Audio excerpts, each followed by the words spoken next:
June 24th, 1920. Today wasn't a normal day. There were people with skin like ghosts and eyes as sharp as knives walking on our land. I didn't see a single one of them without a weapon of death in their palm. Each and every one of them inspected us as if we were their next prey. I didn't realize that I was being targeted until they grabbed my wrist with a forceful grip. As they dragged me away from my family, I couldn't help but look back and wonder if I'd ever see them again. Tried their best to forget that day, the day their baby was taken away. The ghostly head that was actually death. They watched their baby take her last needed breath. They tried their best to remember her eyes. They were brighter than the stars.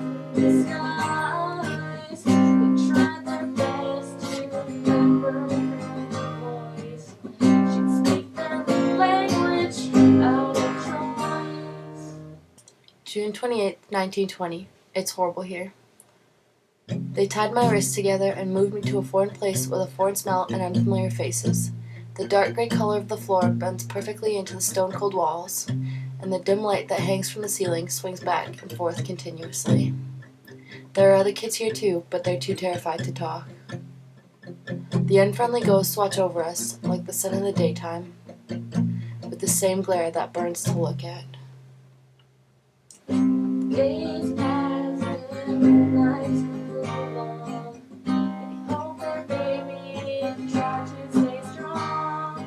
They hope that she will return one day with lots of positive things to say. They didn't know the abuse that took place.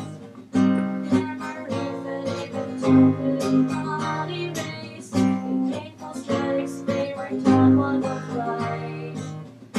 They were beaten till their hearts were alive. August 5th, 1920. There's no escape. They took all of my clothes and forced me to put on a white dress and tiny black shoes. They're forcing me to learn a language that I don't understand, and teaching me a religion that I don't believe in. Before I go to bed every night, I try to remember my own language, imagine my home, and assert my beliefs. It gets harder and harder every night. There seems to be an empty black hole in my stomach that grows with every day in this school. And with the silent goodbye, she let her dreams die. August 12th, 1920. I said goodbye to myself yesterday. Who I used to be slipped through my fingers, and who I want to be is out of reach. They force sex on me and beat me until I pray. I'm only 12 years old, and I've almost endured more than I can handle. With the last ounce of hope, I struggled to keep my head held high. But there was no use. Her native tongue was lost overnight, and her identity was out of sight. Her outlook on life would never be the same.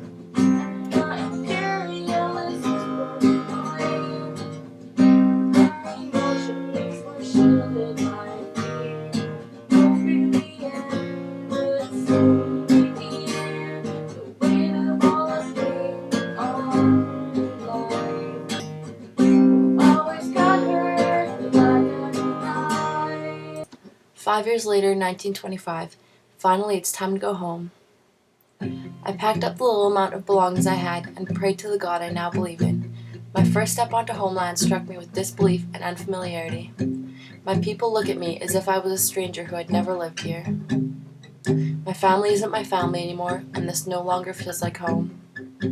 I'm being torn apart. My two different identities are at war with each other.